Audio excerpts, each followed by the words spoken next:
இன்று சட்டசபையிலே வறட்சி நிவாரண நிதி குறித்து எதிர்க்கட்சித் தலைவர் அவர்கள் கேள்வி எழுப்புகிறார். அதற்கு இப்போது முதலமைச்சர் பதில் சொல்கிறார். குறுவை சாகுபடிக்கு அந்த நிவாரணம் ஏற்கனவே கொடுத்தாச்சு, வழங்கியாச்சு. இது அரசியலே நாங்க தான் அப்படின்னு சொல்லிக்கிறவங்களுக்கு இது எப்படி தெரியாம போச்சுன்னு எனக்கு தெரியல.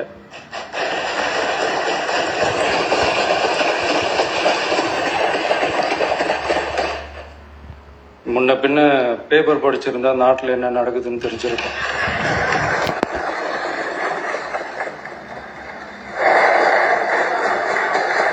இப்போது முதலமைச்சரின் பதிலுக்கு எதிர்க்கட்சி தலைவர் பதிலுரை அளிக்கிறார்.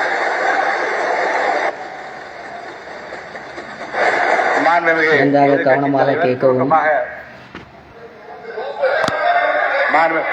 கொஞ்சம் அமைதியா இருங்க. மாண்புமிகு எதிர்கட்சி தலைவர் பேசுவதற்கு நீங்க அமைதியா இருங்க. நீங்களே இப்படி பிரச்சனை பண்ணா எப்படி?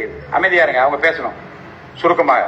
பேரவைத் தலைவர் அவர்களே, ஸ்பெஷல் பேக்கேஜ்னா நீங்க கொடுத்தது 136 கோடி கொடுத்தீங்க. அது அனைத்து அரசுலயும் கொடுக்கறக்கூடிய ஸ்பெஷல் பேக்கேஜ் தான். இப்ப வறட்சி நிவாரண நிதி அவங்க கேட்கறாங்க. இது ரெண்டுத்துக்கும் வித்தியாசம் தெரிஞ்சுக்க வேண்டும். இது வெறும் படிச்சா மட்டும் பத்தாது. அங்க அனைத்து கட்சி கூட்டத்தை கூட்டி அனைத்து விவசாயிகளோட போய் கலந்து பேசி அவங்களுடைய கோரிக்கைகள் என்னன்னு நீங்க தயவு செய்து கேட்டுக்கொள்ள வேண்டும். அதே மாதிரி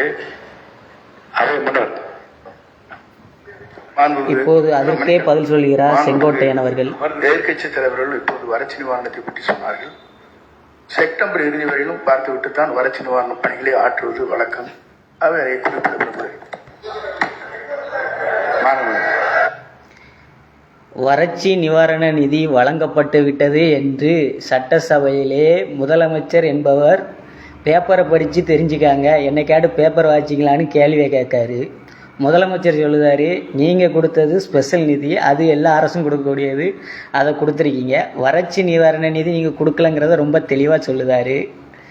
அதற்கு அவை முன்னவர் சொல்லுதாரு, செங்கோட்டையன் அவர்கள் சொல்கிறார், செப்டம்பர் மாதம் வரைக்கும் நாங்கள் பார்த்துட்டு தான் வறட்சின்னு அறிவித்து கொடுக்க முடியும்ட்டு. கொடுக்காத நிதியை கொடுத்ததா சட்டசபையில் கூட ஏன் பேசுகிறோம், என்ன பேசுகிறோம், எதுக்கு பேசுகிறோன்னு தெரியாமல் தான் நம்ம தமிழ்நாடு முதலமைச்சர் பேசி கொண்டு இருக்கிறார் என்பதை இது மிக தெளிவாக காட்டுகிறது.